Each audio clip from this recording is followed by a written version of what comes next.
We welcome you, brothers and sisters from Malta and Gozo. We welcome our brothers and sisters from Uganda, Kenya, from Nigeria, South Africa, America, India, Pakistan.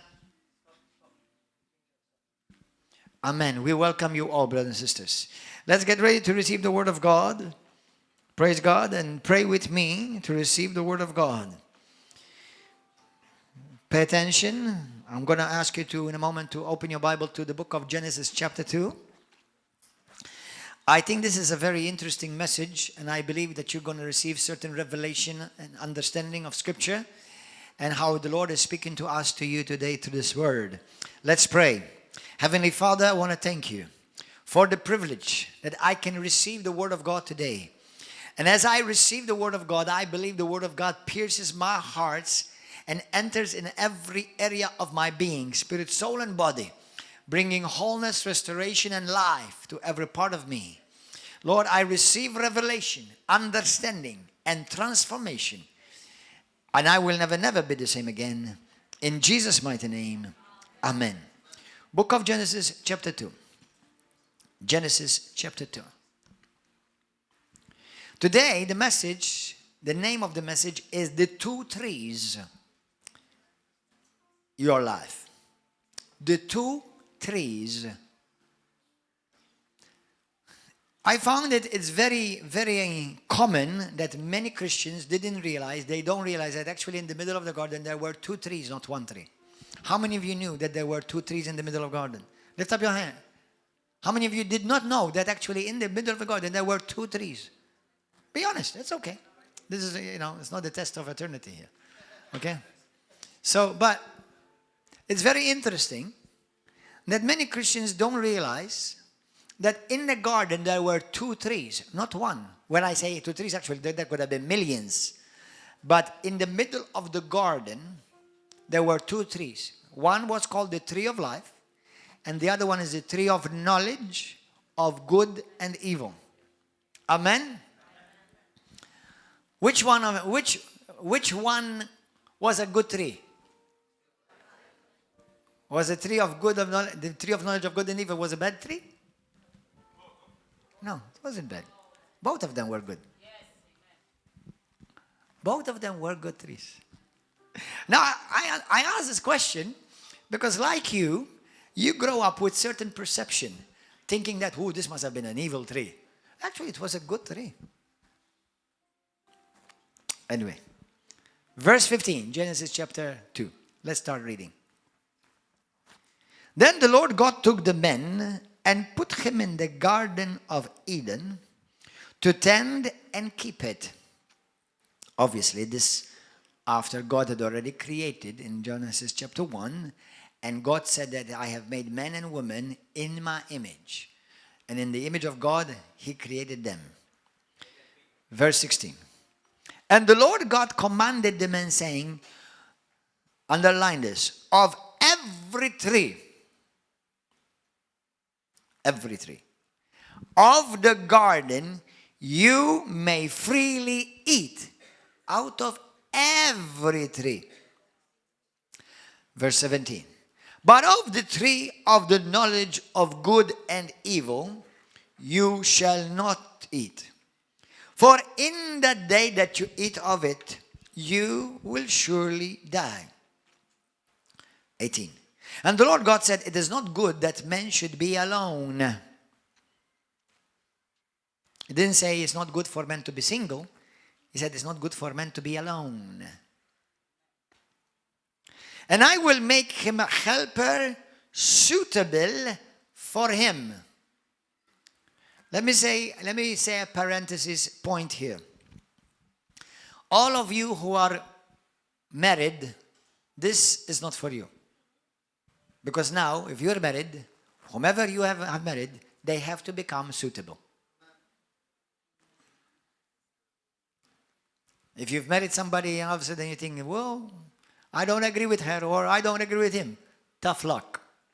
Figure it out. Now you're married. But for all of you who are single and looking, be careful, because not every woman, now listen, most men can have sex with most any woman.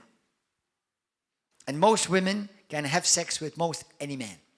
But having sex does not make you automatically married in the sight of God. You know that, right? Amen? And it doesn't make somebody automatically your wife or your husband. If that would be so, then there would be no sin of fornication. Amen? Hallelujah.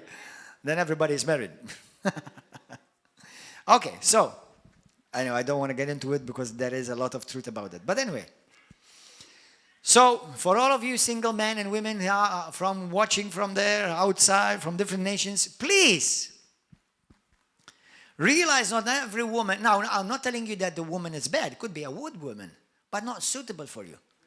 Or a man you may be seeing or going out with. He may be even a good man who loves God, but he may not be suitable for you. You see, be careful that you do not rush things. You seek God and seek confirmation. If you're married, you've heard none of that. Now you are confirmed. That's it. Hallelujah. Out of the verse 19, out of the ground the Lord God formed every beast of the field and every bird of the air, and brought them to Adam to see what he would call them. And whatever Adam called each living creature, that was its name. Now this is very interesting because you see that God made men participate in creation.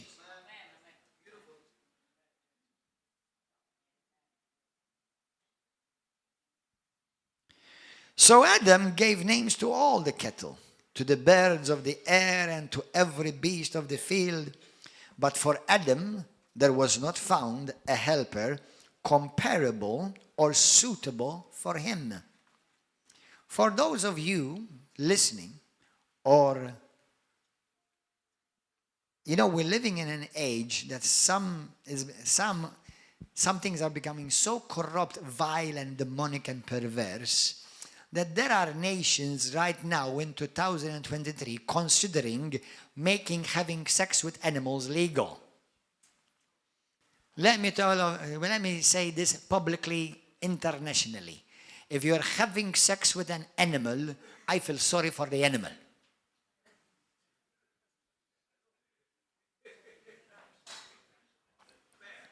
Animals are not suitable for you to have sex with. And they cannot, no animal can go and clean your clothes or cook for you, nor have children and bear your kids. It's perverse and it's pure diabolical. And I think this is where the animal rights movement should speak out.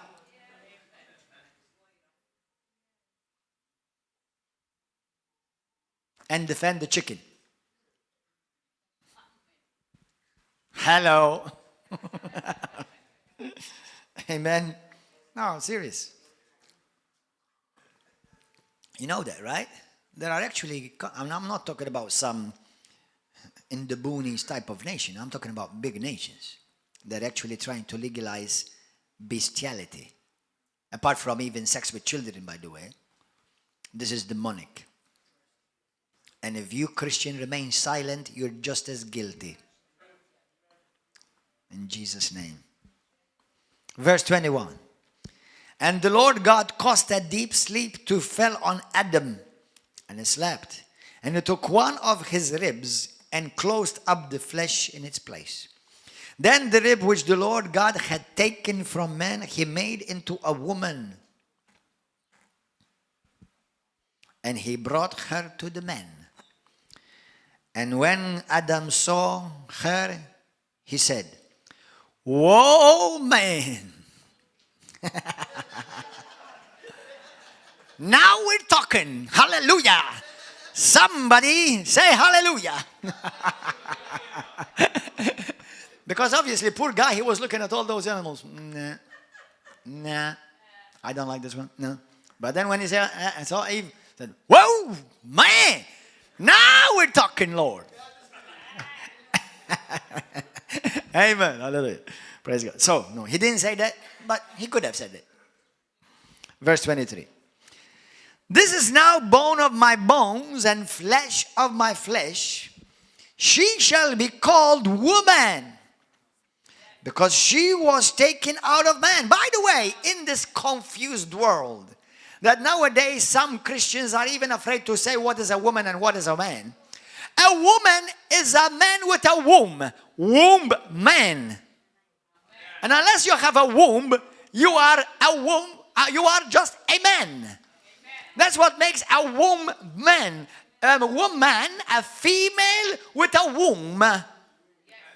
If you don't have a womb, you're not a woman. You're a man, confused. And you need deliverance. You need healing. And you need to eat the tree of life. Just keep listening. Stay tuned. 24. Therefore a man shall leave his father and mother and be joined to his wife, and they shall become one flesh. And they were both naked, and the man and his wife were not ashamed. Were not ashamed. Now Genesis 3, verse 1.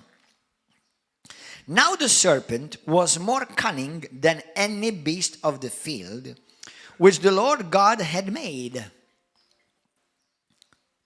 And he said to the woman, now listen to this. Let me just say some things about the serpent, because very often we think that the serpent, we always think of a serpent image of something long slithering on the floor. But here, when you do a study about what was in the garden was full of angels and angelic beings. And one of the types of angels that was in the garden was seraphims. Now, it's very likely this serpent had nothing to do with the type of serpent that we understand of today. Okay? This was most probably very possibly a fallen seraphim-like. He was very, very beautiful. He was a very intelligent being. And if you notice, he spoke to the woman, and the woman was not shocked that this being was speaking. Now, if your serpent speaks to you today, you'll be very shocked. And they will think you're mental. But this serpent, or this type of serpent, spoke to the woman in the garden. She was not shocked. She was not surprised. It's been reported, many people who have had encounters with God, with the angelic realm, and people who have even had visitations of heaven. Now, some Christians don't understand how can somebody can go to heaven and still come back to earth. Number one, nothing is impossible with God. Apart from Jesus Christ opened the door to heaven to us already. We know that Paul had the visions of heaven, and Paul was not the only one, and it's not exclusive. So, but anyway, I do believe there are people who have had near-death experiences, have an experience of heaven or hell. Sometimes both. But they have seen animals in heaven. By the way, do you know the Bible talks about in the book of Isaiah that the lamb and the lion shall lie together? Okay? So there are animals in heaven. Some people have asked me, Pastor, is my pet in heaven? Well, if he was a Christian. Did you baptize him? Did he come to church? No, I don't. Now, I do believe, I'm not going to, there's nothing that says not, or there's nothing in the Bible that says is. But it's very possibly that yes, your cat, your whatever, your dog may be in heaven, simply because the Bible says that Jesus Christ redeemed all creation. Yes. Do you understand that? Hallelujah. But we can get into more detail, but it's not the main message of today. So, but I do believe that there are animals in heaven. Okay? Well, some of you are going to be there. Some of you act like animals right now. Some of you act like pigs. Now, that's a joke. But if it applies to you, apply it.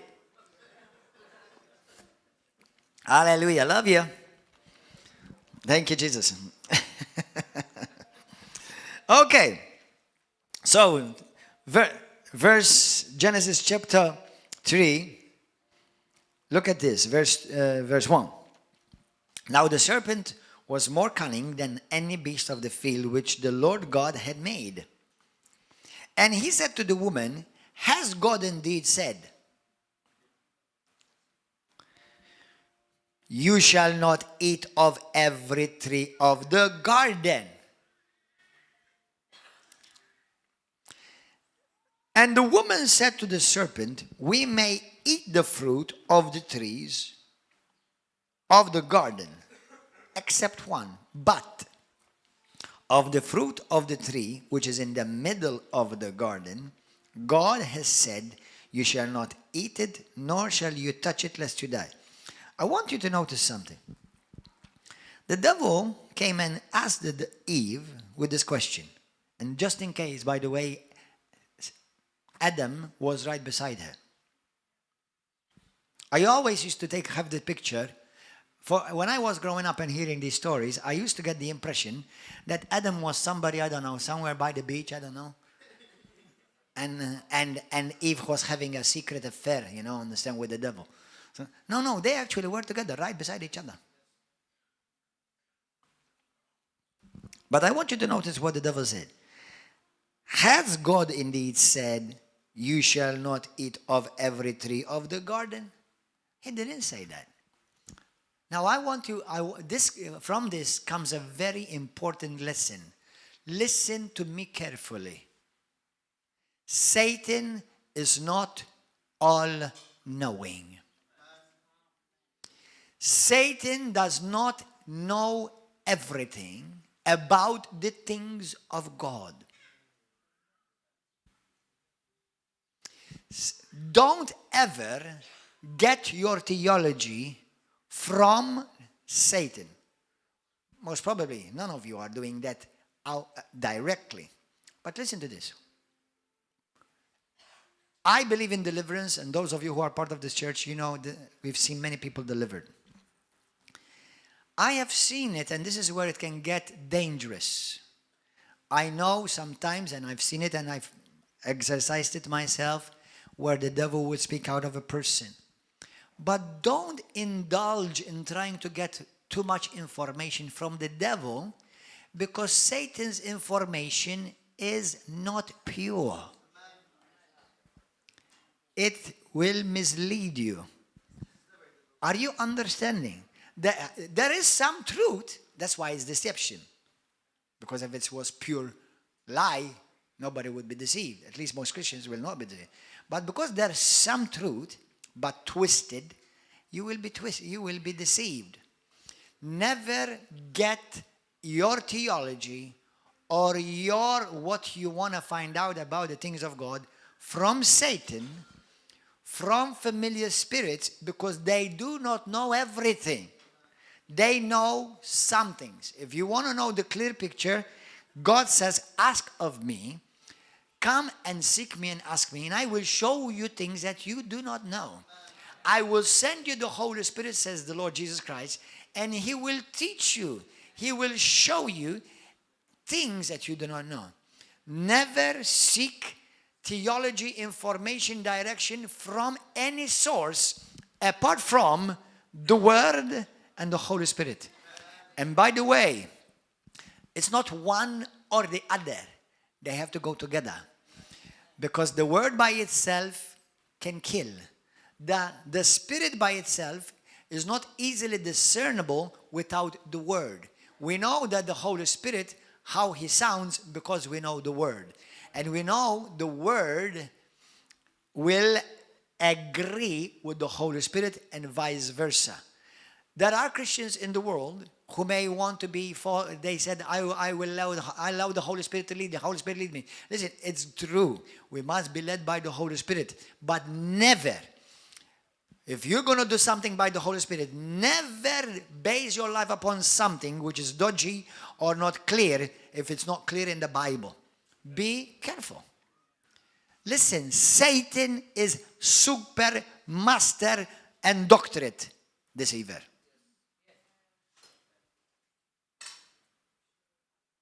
And he knows how to mislead you. Please take note. Take note. So, another thing I want to say to you as well is, I said it yesterday, and I'm going to say it again today, and I've said it several times. Be careful whom you receive from as well.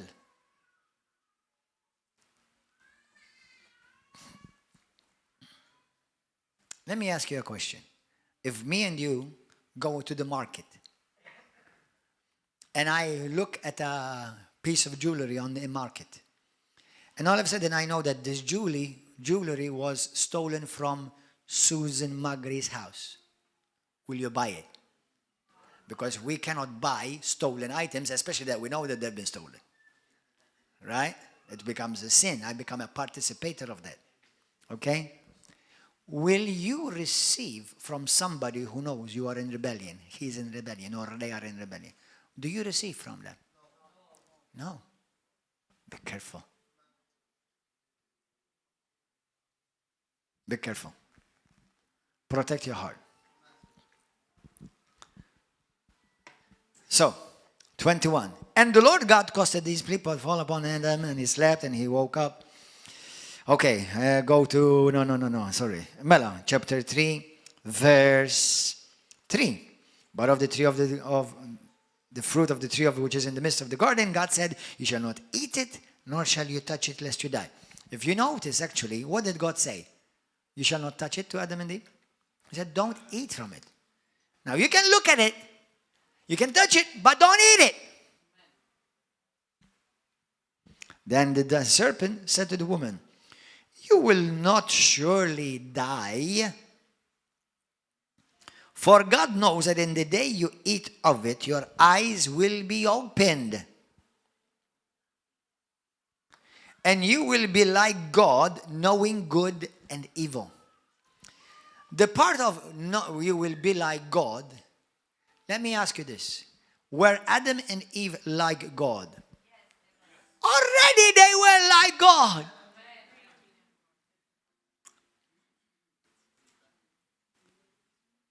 Now, we can go very deep, but if we can go deep, some of you will drown.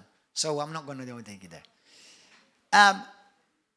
The word evil is actually pain, harm, not like evil demonic.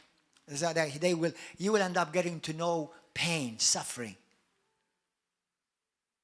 Now, hold on to your seat, because in a moment, God is about to say something. Keep that in mind, what I'm saying right now. So when the woman saw that the tree was good for food, that it was pleasant to the eyes. You know how many of us we sin with our eyes? And a tree desirable to make one wise.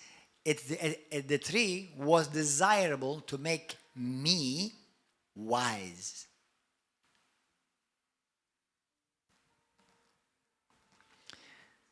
She took of its fruit and ate, and she also gave to her husband with her, and he ate.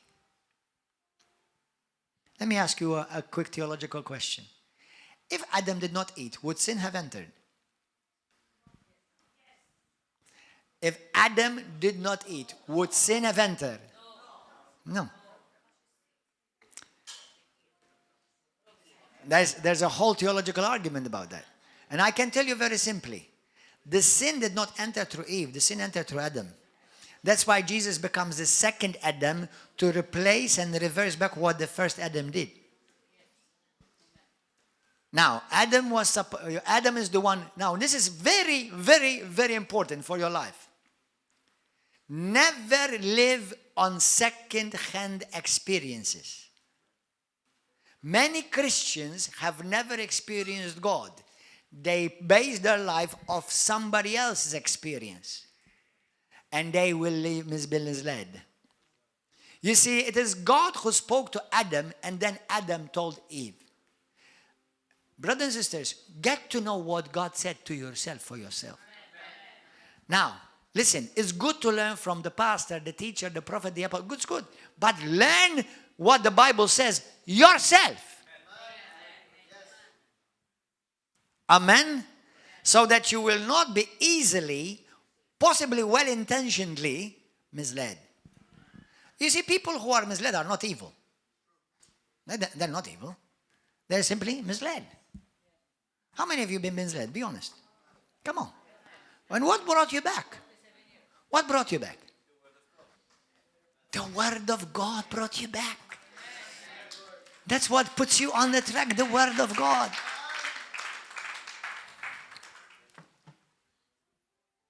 Amen, hallelujah. So, then the eyes of both of them were opened, and they knew that they were naked.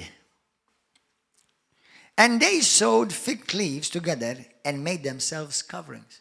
Now, this is where the first religion began. You know that, right? Some of you know that. What does it mean when the first religion began? Religion means you do something with your own efforts, with your own fig leaves, to stand in the presence of God. Religion is, those are the fig leaves. This is the religion, the fig leaves religion. You see, people with their own efforts think that they can stand in the presence of God. Make sure they are evergreen.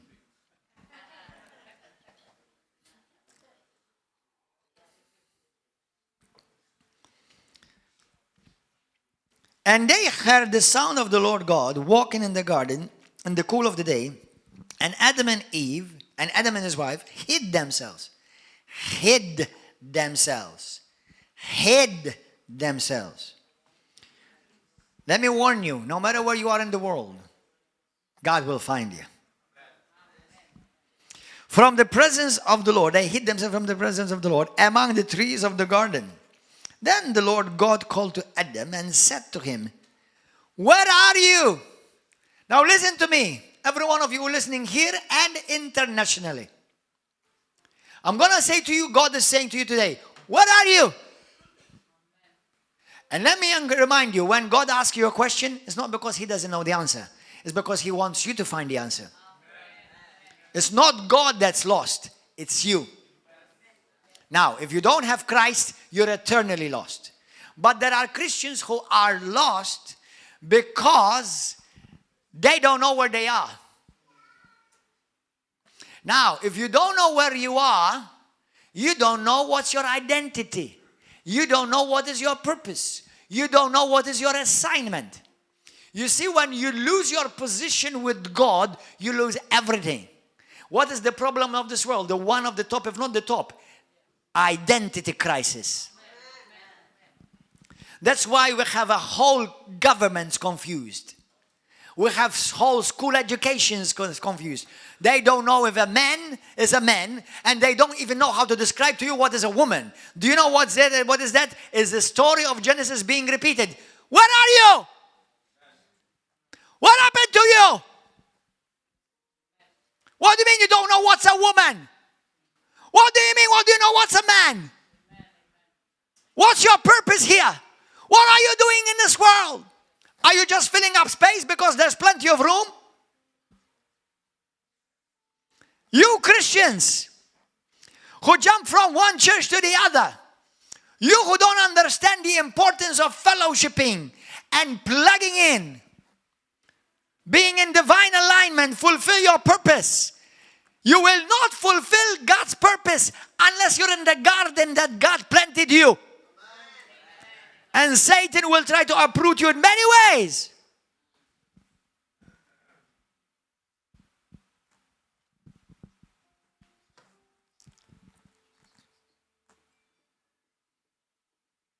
So he said, "Where are you?" "And I heard your voice," Adam said, "in the garden. And I was afraid because I was naked and I hid myself." Why was he afraid? He didn't fear God before. He walked with God before.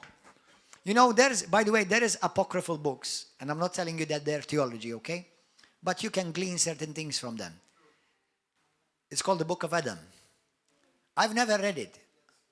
But I've heard somebody else preach from it. I can tell you who it is. John Bevere. He's a mighty man of God. He said it's the most miserable book you can read. Can you imagine being in the presence of God? We don't know exactly how long for, but I'm sure it's not just a few hours, but long time. And you lose all of that. Now that's not theology. It's just, but you don't have to be a theologian or very smart to understand that having lived forever in the presence of God, and all of a sudden you lose everything. Now we're the opposite. We were always lived in a mess, and all of a sudden we're introduced to the presence of God. Hallelujah. Thank you, Jesus. And he said, who told you that you were naked? Now this is so powerful. Say, Holy Spirit, speak to me. Who told you you were sick? Who told you you can't do it? Who told you you're going to fail? Who told you you're going to die young? Who told you that you're not going to be healed? Who told you that your marriage is not going to succeed?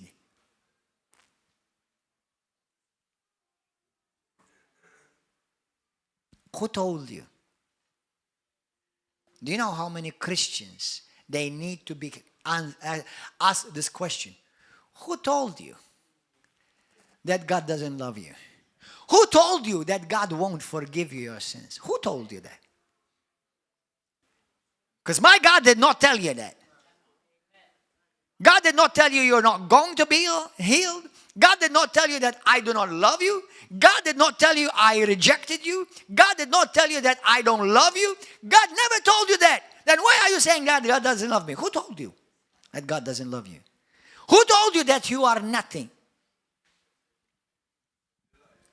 That's right.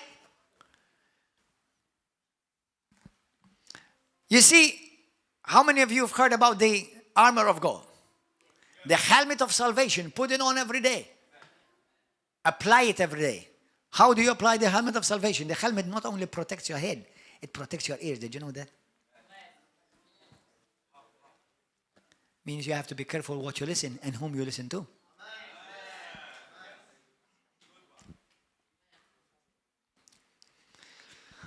Who told you that you were naked? Have you eaten from the tree of which I commanded you that you should not eat?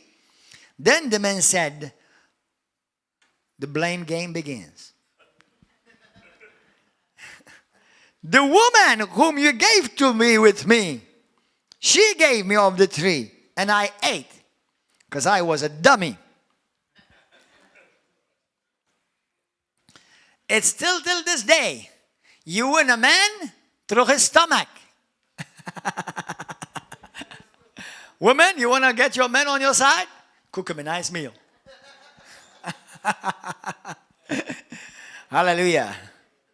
Thank you, Jesus. Amen. And the Lord said to the woman, what is this that you have done? The woman said, the serpent deceived me, and I ate. The Lord God said to the serpent, because you have done this, you are cursed more than all cattle, and more than every beast of the field. On your belly you shall go, and dust you shall eat all the days of your life. Some of you have heard me say this before, and I'm going to say these two things. Number one, those of you who have maybe studied some things about creation and science, there are types of serpents, literally, who have actually arms but have been cut off. Have you noticed that? Have you ever checked this out? Go and study it. There are serpents, a type of serpents, where scientists do not understand why is it that they have a place where arms are coming out but without an arm. It's true. Yeah, like limbs cut off. Why is it they have a place where there are limbs should come out but they're not there? One. Number two, guess what God said to him? Dust shall be your breakfast every day, your lunch every day. Brothers and sisters, remember I started a teaching series on the Wednesdays about the fruit of the Spirit, not walking in the flesh but in the Spirit. You see, when you walk in the flesh, you become Satan's lunch every day because you're made out of dust. Every time you walk in the flesh, you are allowing dust to lead you and guide you.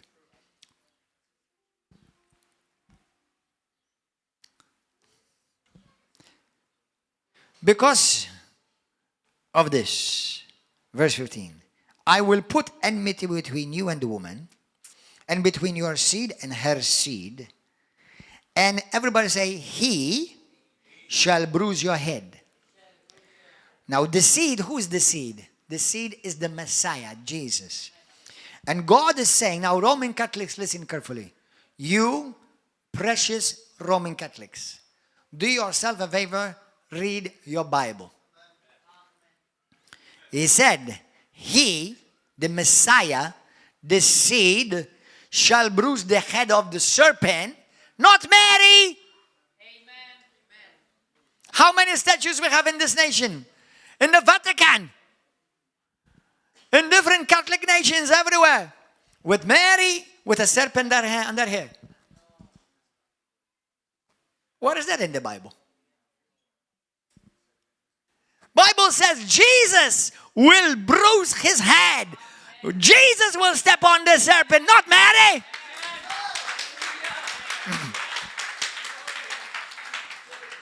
Amen.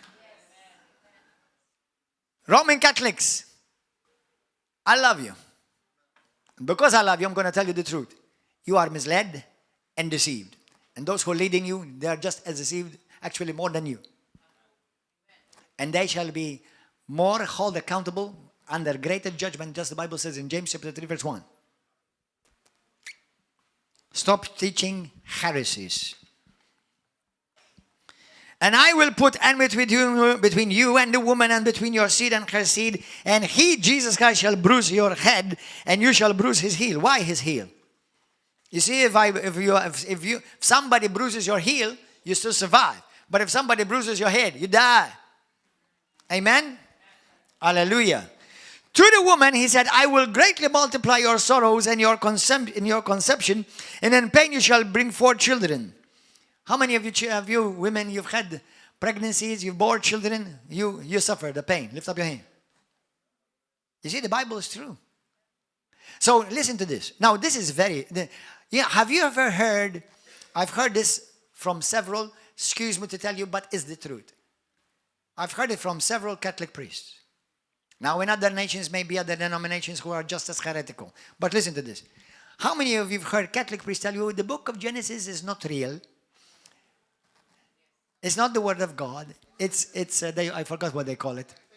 It's like a fable. Go and tell your mama if it's a fable.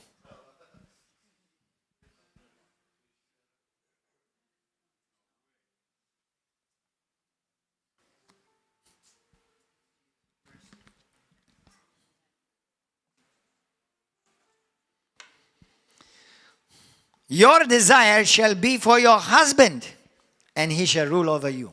Let's skip that because you don't like it. Verse 17.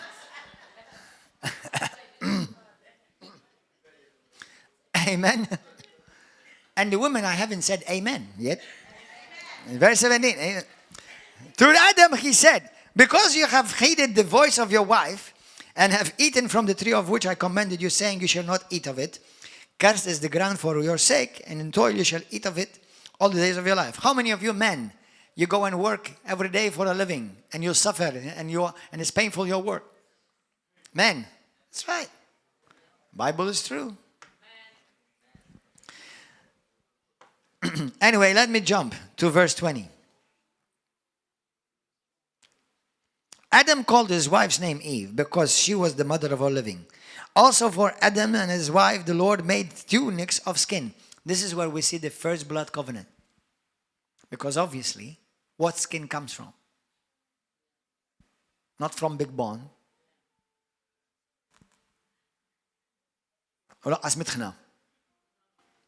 It comes from having killed and sacrificed an animal. Amen? So this is what we see first. We see God chooses an animal and he kills this animal and its skin makes it, because it's bloody, cover. Kippur. Yom Kippur. Cover. That's another powerful stuff. Also for Adam and his wife, the Lord made tunics of skin and clothed them. Then the Lord God said, behold, now listen, what did I say to you before? Men, When I told you, mark this, told you we're going to get to it in a moment. Remember? You will be like God, knowing good and evil. What did I say to you, evil? Suffering, pain. Now listen. Behold, the man has become like one of us, to know good and evil. And now, what did God say? Did God say the man has become like us? No. He said he became like one of us.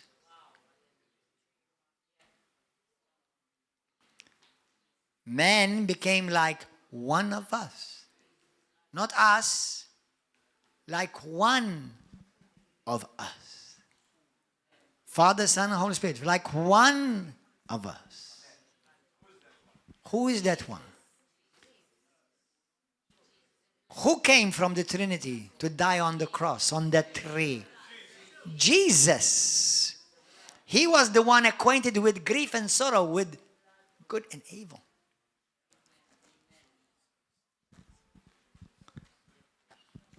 And now lest he put out his hand and take also of the tree of life. You see, there was a tree there in the middle. And eat and live forever. What happened here? Therefore the Lord God sent him out of the Garden of Eden to till the ground from which he had taken. Please listen. Please listen. For many, many years, I used to wonder, why did God kick them out?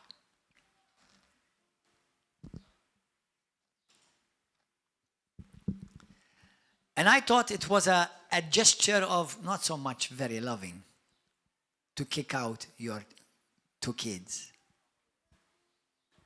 But you see, the thing is this. Satan drove them to a place where first they sinned by the tree of knowledge of good and evil, and they even ended up being tempted to eat from the tree of life. But listen to this. Had they eaten from the tree of life, they've become non-redeemable. And it was God's love, I will explain it to you. If it was God's love to kick them out so that they can be redeemed one day. Listen to this. Satan is unredeemable.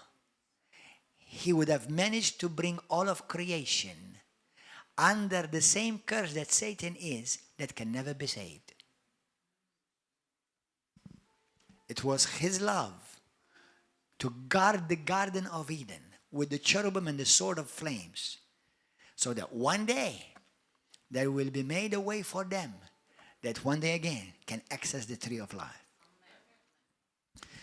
Had they eaten from the tree of life, they would have fallen to a state that they could never be saved, redeemed, ever. So it was God protecting them out of love. Amen. Now let's jot down some points. Write down if you are writing down. There were two trees in the middle of the garden. Let's make some observations that are applicable to you. How many of you think that if you were Adam or Eve, you would have not eaten of the tree? Because God told you and you would have been so obedient, you would not have eaten. Lift up your hand. Shame on you. You would have all eaten it.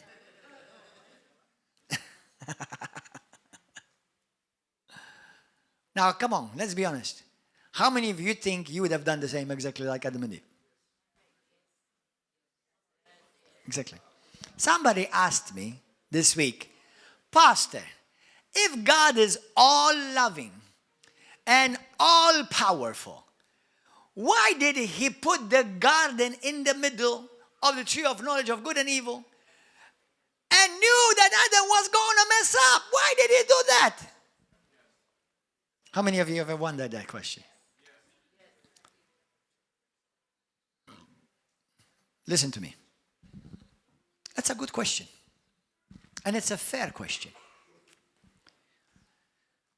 Without, listen to me powerfully, this is powerful. Without the freedom to choose, true love does not exist. Do you understand? Without the freedom to choose, true love does not exist. Brothers and sisters, God cannot force anyone to love him. He cannot. If he would do that, what is love? I love you because you forced me to? Nice love. Everyone who serves God, everyone at some point made a decision to serve God. Even the angels. At some point they had to make a choice. Satan tempted them. Lucifer tempted them. And they said, no, we're going to serve God. We're going to obey his word. What does the Bible say in Psalm 107? What do angels do? Psalm 103.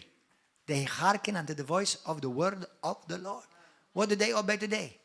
What God said. That's it. God never told Adam and Eve that they couldn't eat from the tree of life. Did you notice that? The tree of life, which was in the middle of the garden, was part of all the trees they could have partaken in. How come they never partook of the tree of life instead of the tree of knowledge? Obviously before they sinned, because now after they sinned, they couldn't touch it. Even till this day, many may try to find the way, the life, apart from the way Jesus. And they find themselves blocked out, kicked out. That's why the only way into heaven is through Jesus. Do you know why? Because the only thing that can give you life is the tree of life. And Jesus is the tree of life. Now, when you accepted Jesus as your Lord and Savior, do you know what you had to do? Yes, Lord, no me. Do you know what the tree of knowledge of good and evil does? Yes, me, no, Lord.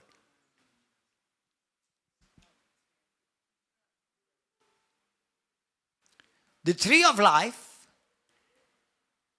and the tree of knowledge. The tree of life is Jesus and is the life of God, and it draws you close to God. We're going to see this in the book of Revelation 22. The tree of knowledge, listen to this, puffs you, builds you, and makes you the center of the garden. It's about you. The tree of life, it's about God.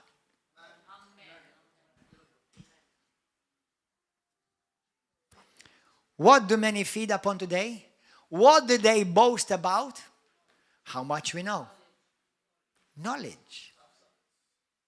And what 1 Corinthians 8 says, verse 1 says, knowledge puffs you up. It builds you with pride.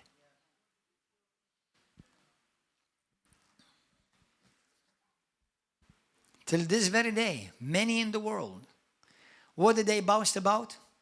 How much we know, how much education we have, how much doctorates and name and letters behind our names. Listen, I'm not against knowledge, and neither is God. Because the Bible says, my people perish for lack of knowledge.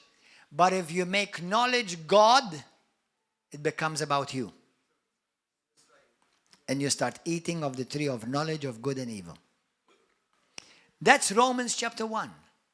They exchanged the knowledge with knowing God. God protected the tree of life once they sinned, so they will not remain beyond redemption in an eternal fallen state like Lucifer and Satan. The cherubims protected the way to the tree of life.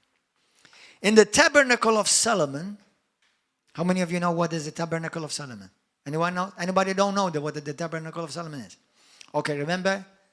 The word tabernacle means to dwell in, to dwell, the dwelling place, the presence. By the way, Psalm 91 is actually the tabernacle of Solomon. Psalm 91 was actually written by Moses, and Moses dwelt in the presence of God, and Moses is actually in Psalm 91 describing the tabernacle. Now, if you want Psalm 91 to operate in your life, you have to be a person who hungers for the presence of God. Okay? And the things of God, and the Word of God. But in the tabernacle of Solomon especially, because Moses' tabernacle was made out of skin and animal skin, but the tabernacle of Solomon, which God gave him to build, but first he gave to Moses to build. Remember when God caught up Moses to heaven? And he showed him in heaven? What did he see according to Hebrews 8? He saw heaven. And what did God say to Moses? The copy that you saw in heaven, I want you to do exactly one like it on earth. When you look at the tabernacle, you're looking at how heaven looks like. It's a type. So we have an idea what heaven is going to be like. You understand? There are trees, vegetation in heaven. There are creatures in heaven. And the tabernacle was full of cherubims. The curtain, there was a mighty cherubim, and there were menorahs. The menorah represents the tree of life. And how do you access the presence of God, the Holy of Holies? You have to go through the cherubim. Once you first have lighted the menorah, the tree of life. Isn't that awesome? The menorah is the tree of life.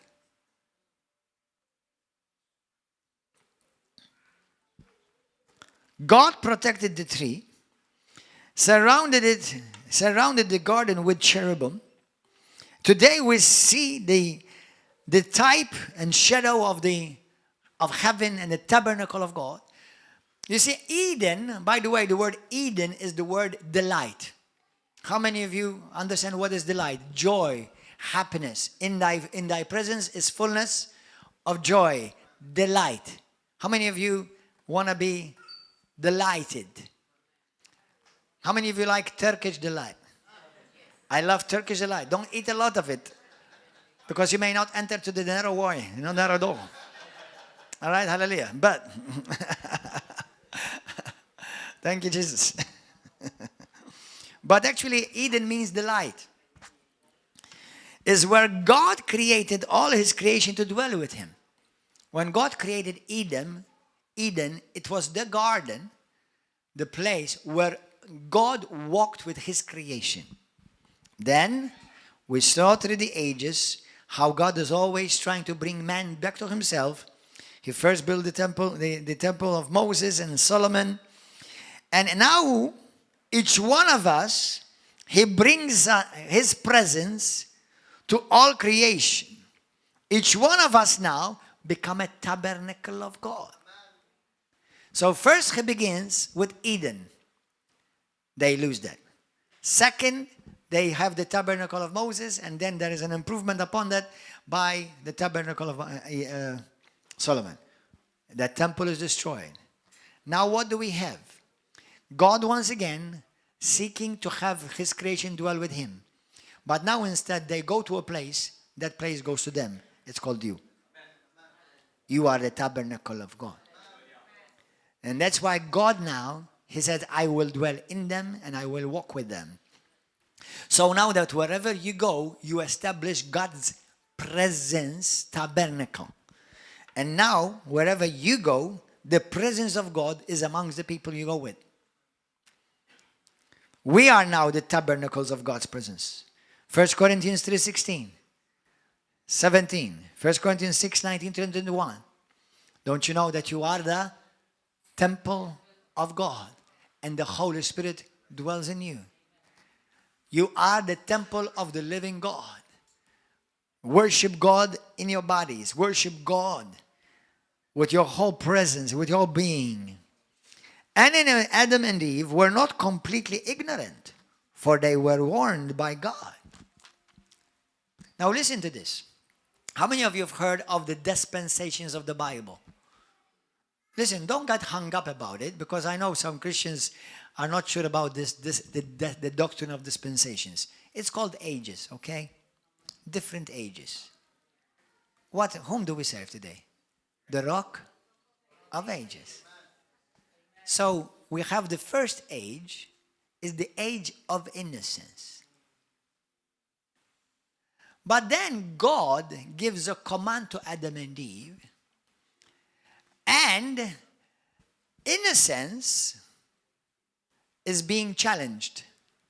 Because the moment I give you a commandment, a responsibility, now you're no longer innocent.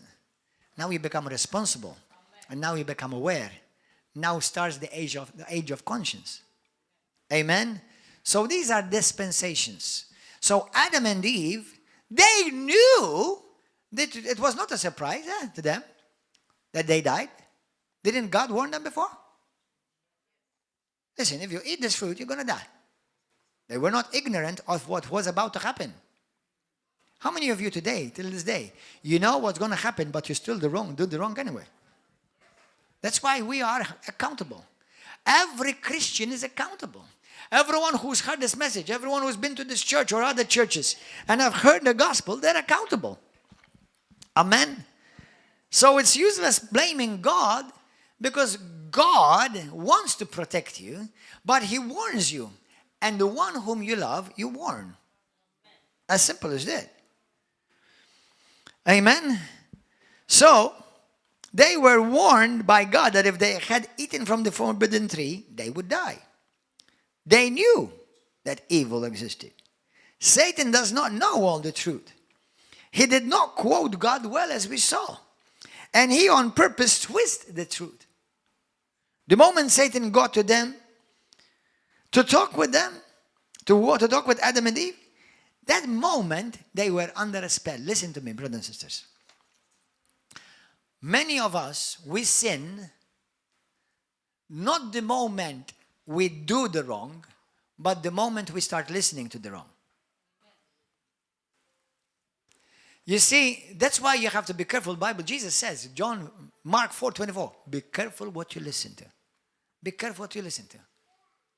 Now, can I say, some of you may get nervous about this, but go and weigh it. There are good preachers on the YouTube, for example, they have wonderful messages about salvation. But then they say the gifts of the Holy Spirit or healing and deliverance is not for the day. Do you know how much more I will listen to that guy? Never again. Because he doesn't have the full truth. Do you understand? Satan has some truth too. Why don't you listen to him then? Do you understand? You have to be careful what you open your heart to. Because the moment you open your heart to such things, you are already under a spell.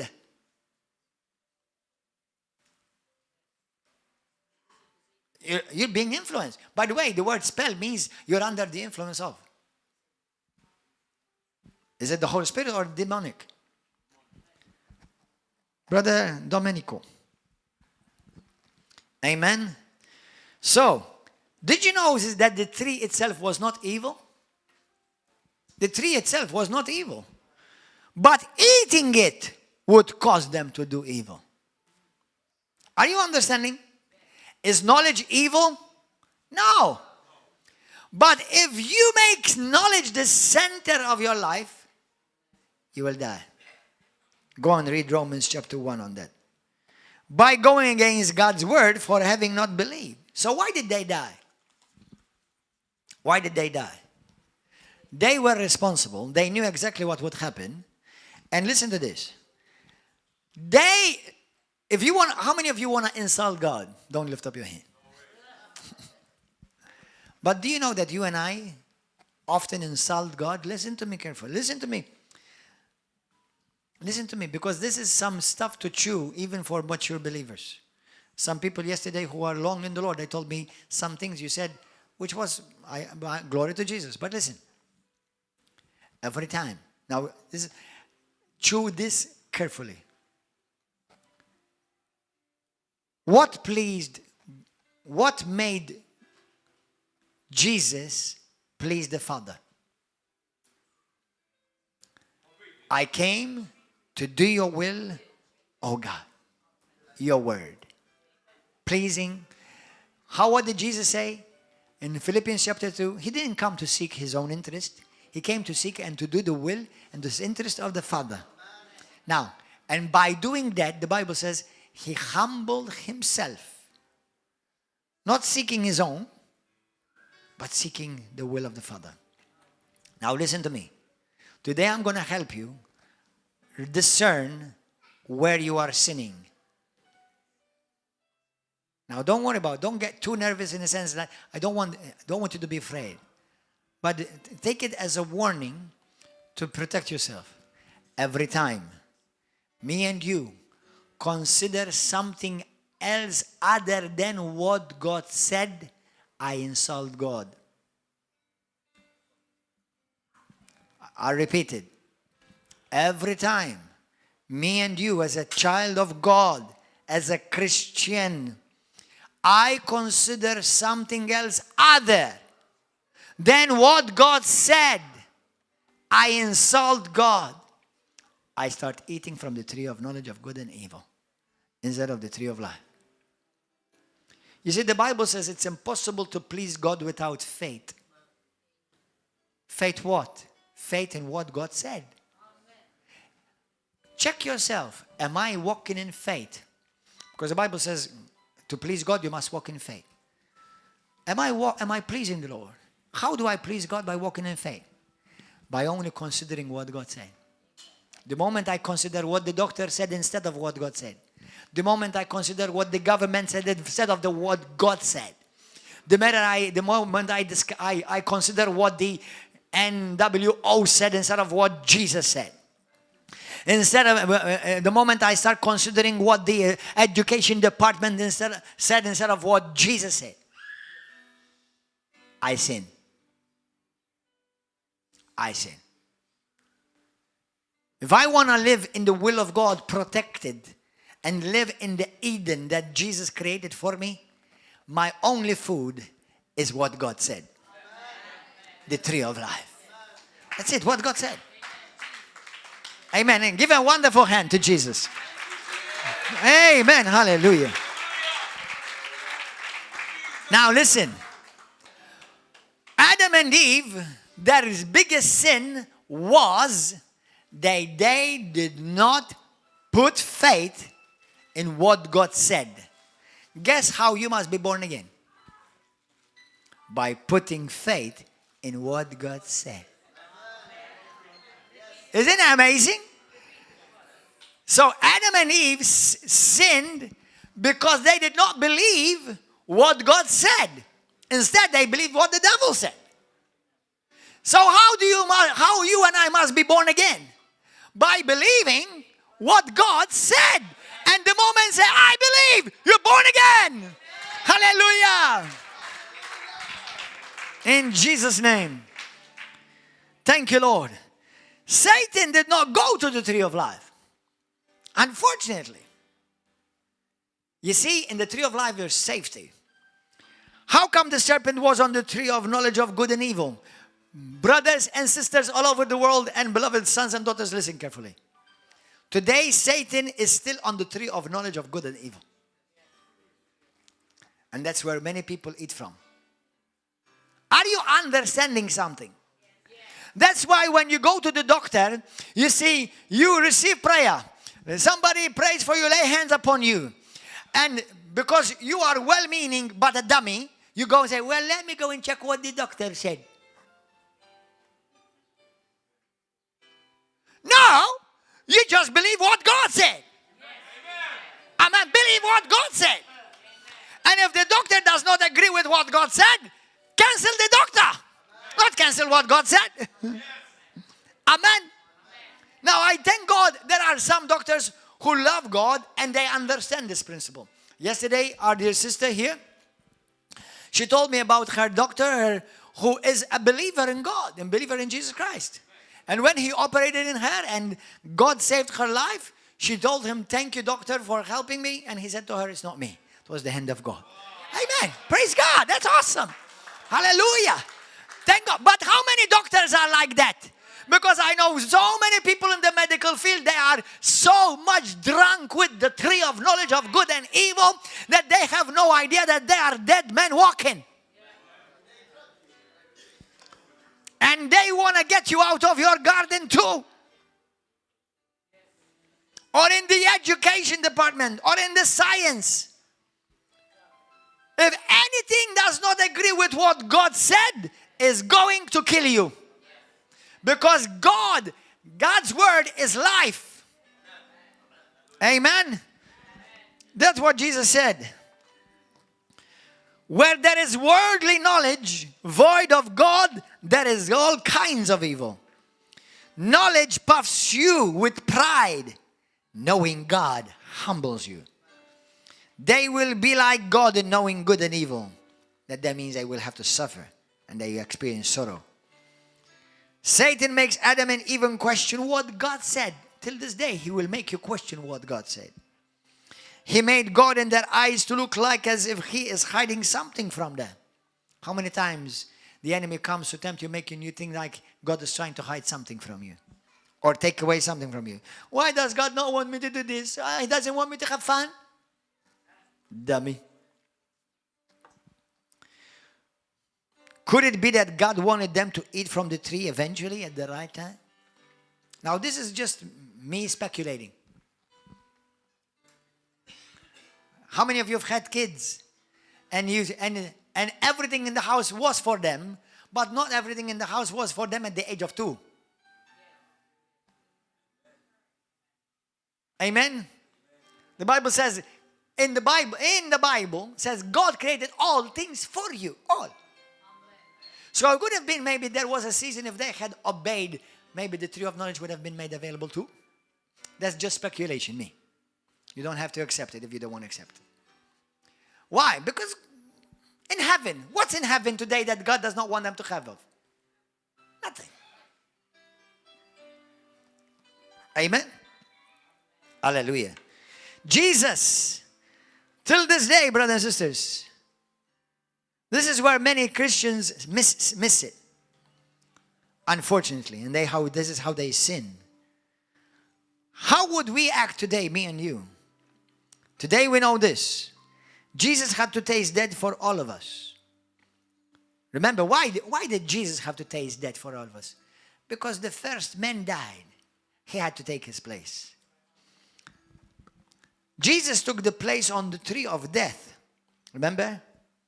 The tree of death. The tree of knowledge. Pain and sorrow. Today, Jesus is the tree of life. He is the exchange. His words to us are the fruit of the tree of life. John 6:63 and 68. Look what he said. It is the Spirit who gives life. The flesh profits nothing. The words that I speak to you are spirit and they are life. Simon Peter answered to him, Lord, to whom shall we go? You have the words of eternal life. Do you want to experience life and life in abundance? Eat from the tree of life. In Revelations 22, and we're going to finish with this. And he showed me, verse 1, a pure river of water of life. That's where we got the name River of Love.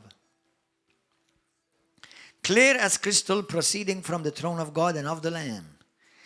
In the middle of a street, and on either side of the river was the tree of life.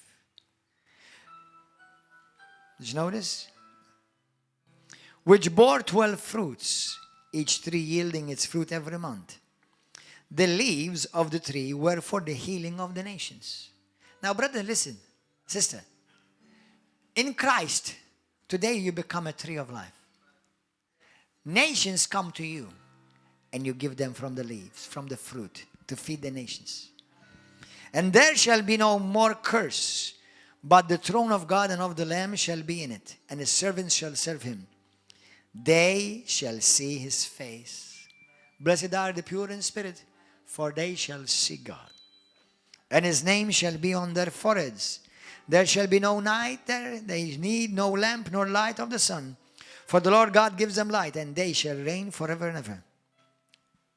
Today I want to tell you, by the words and authority of God, in Jesus' name. Deuteronomy 30 verse 19 to 20 says this to you. I call heaven and earth as witnesses today against you, that I have set before you life and death. Whoops. I have set before you the tree of life and the tree of death. What are you going to choose? What the world say or what God say? What are you going to speak out of your mouth? What the world say or what God say? What's going to inspire and drive your life? What the world say or what circumstances say or what God says? I have put before you blessing and cursing. Therefore, choose life, that both you and your descendants may live, that you may love the Lord your God, that you may obey His voice, and that you may cling to Him, for He is your life and the length of your days. Proverbs 18:21. Death and life are in the power of the tongue. Those who love it will eat its fruit. Let's bow our heads. Each one of us has been presented with choice. Every one of you here present and everyone watching and listening, you are presented with a choice today. Which tree you're going to choose to eat. And every time you choose the tree of life, you say to God, I would have done exactly the same that Adam and Eve did.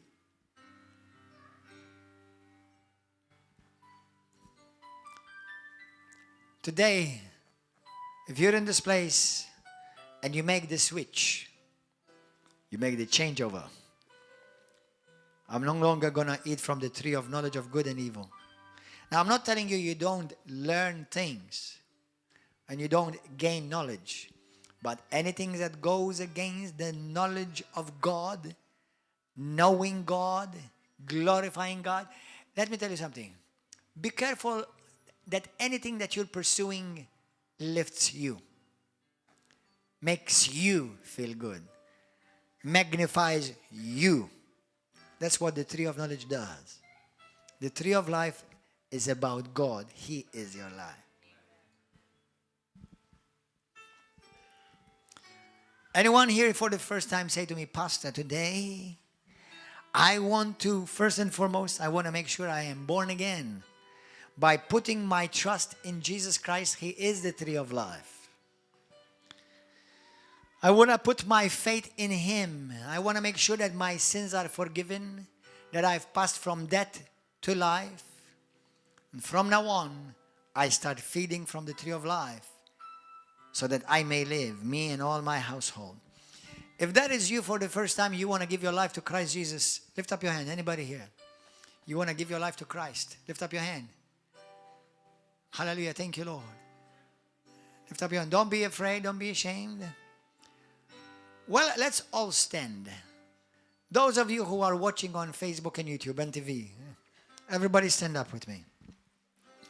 If you are born again today, that means you have put your trust in the words of God and you have made Jesus Christ your Lord and Savior.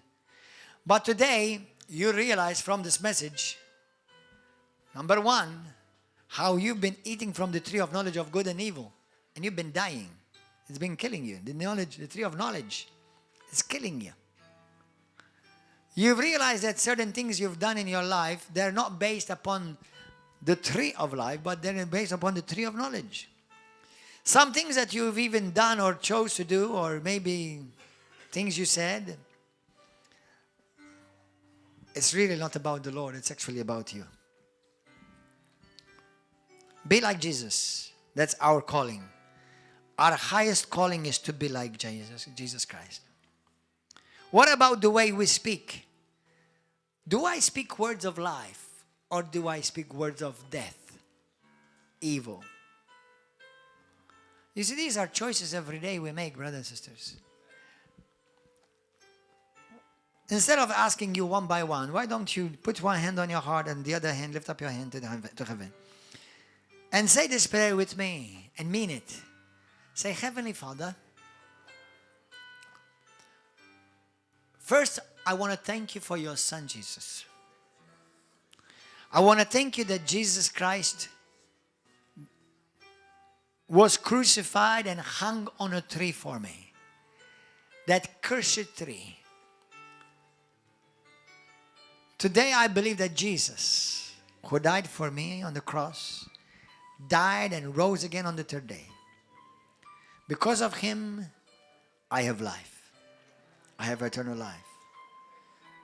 But Lord, I realize that there are some areas that I have slacked, unaware. And I have been feeding from the tree of knowledge instead of the tree of life. So Lord, by your Holy Spirit, help me so that I will make the switch completely to start feeding from the tree of life. The words of God are life. Lord, whenever I've done decisions and I've taken decisions based not upon your word, but based upon worldly knowledge, my feelings, my opinions, wherever I've done that, I realize, Lord, that I've put aside the tree of life and instead I fed upon the tree of knowledge. So I do repent. Teach me from now on that you have prepared for me the tree of life to feed upon, which are the words of Christ and his alone. And Lord, anything that I may be doing right now in my life, which is not congruent, in line with your plan, your purpose, your will, Lord, I repent right now. And I ask you to forgive me. From now on, in Jesus' name, I choose life. I choose eternal life. I choose blessing. I say no to death. I say no to curse. The life of God is my portion. And I thank you that the life of God is flowing in me and through me today. In the mighty name of Jesus. Lord, from now on, I will feed from the tree of life. That everything I say and do will bring glory to you, will magnify you in my life. For it's not about me, but it's about you, Lord. In you I live, in you I exist, and in you I have my being. In you I breathe. You are my life, Lord. I renounce everything and anything that contradicts your will and your word in my life. In the mighty name of Jesus, anything I have received, anything others may have said to me, poisoned my spirit, brought death and suffering to me, I renounce it in Jesus' name. Curse words, negative words, Lord, I renounce them in Jesus' name. Words that I myself may have said, I renounce and cancel from my life. I boldly declare, I am a child of God, and I am alive in Christ Jesus, by his grace working in me. Jesus, you are my Lord and my Savior. And from now on, may your life be lived in and through me. I give you, Lord, all the glory and honor. Satan, you have no more any power and authority over me. In Jesus' mighty name, the life of God is my life. For the law of the Spirit of life in Christ Jesus has set me free from the law of sin and death. In Jesus' name, amen and amen. Give a wonderful hand of praise and thanksgiving to Jesus Christ. Hallelujah. Amen. Brothers and sisters on YouTube and Facebook, I want to thank you for being with us. I trust that this message has blessed you, encouraged you, stirred you up, and made you think and consider the daily choices you make in your life. Feed upon the tree of life. Don't feed upon the tree of knowledge of good and evil, but feed upon the tree of life. Jesus himself and his words, in Jesus' name. We'll see you here next week, Wednesday, around 8 o'clock in the evening, same o'clock, same around Saturday. and Sunday morning around 11 o'clock in the morning. If you're going to be here with us, we start at 7 o'clock Wednesday and Saturday, and Sunday morning at 10. Until then, God richly bless you. Bye-bye.